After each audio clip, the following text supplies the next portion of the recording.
The stranger at the gas station. It was late, almost midnight, when Lisa realized she was running low on gas. She'd been driving for hours, heading back to her hometown after a long business trip.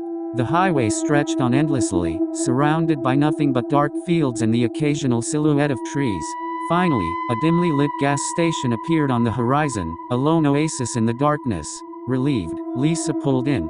The place looked old and deserted, with a single flickering bulb above the pumps. Inside the small convenience store, she could see an older man behind the counter, watching a tiny TV. Lisa parked her car by the pump and got out, shivering in the cool night air. As she started to fill her tank, she noticed movement in her peripheral vision. A man was walking toward her from the edge of the station, coming out of the shadows.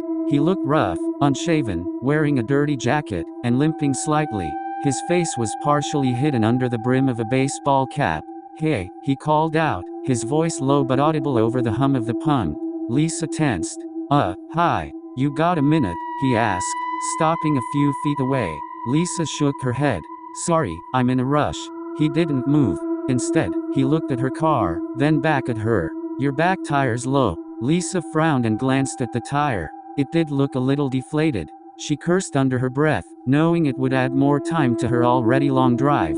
"I can help you with that," the man offered, taking a step closer.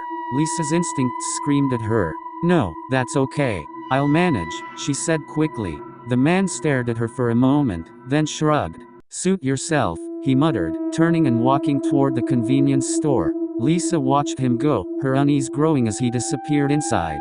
She finished pumping her gas and got back into her car, locking the doors. The tire could wait until she reached a better, busier place. She started the engine and was about to pull away when she glanced at the store.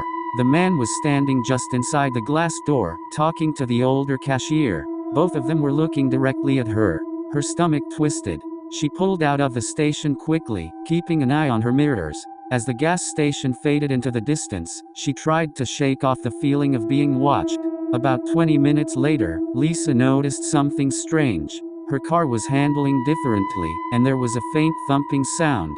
She pulled over onto the shoulder and got out to inspect the tires. Her heart sank. The back tire, the one the man had pointed out, was completely flat. She grabbed her phone to call roadside assistance, but there was no signal. The highway was still desolate, with no sign of another car. As she stood there, weighing her options, a pair of headlights appeared in the distance, growing closer. Lisa stepped back toward her car, hoping it was a good Samaritan. The vehicle slowed as it approached, a rusty pickup truck.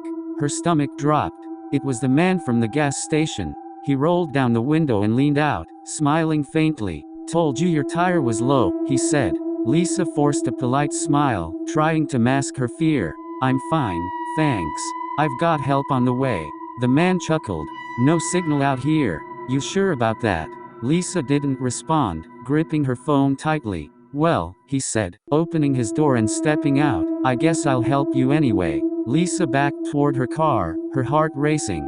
"Please, don't." "I said I'm fine." The man ignored her, walking slowly around the truck.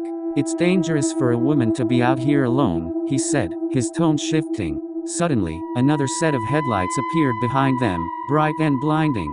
A large semi-truck roared past, slowing slightly as it passed Lisa's car. The man froze, glancing at the truck, then back at Lisa. Without thinking, Lisa jumped into her car, started the engine, and sped off, her flat tire thudding against the road. In her rearview mirror, she saw the man standing by his truck, watching her until she disappeared into the night. She didn't stop driving until she reached a well-lit rest stop miles down the highway. A mechanic later confirmed that her tire had been deliberately slashed. Lisa never drove late at night again.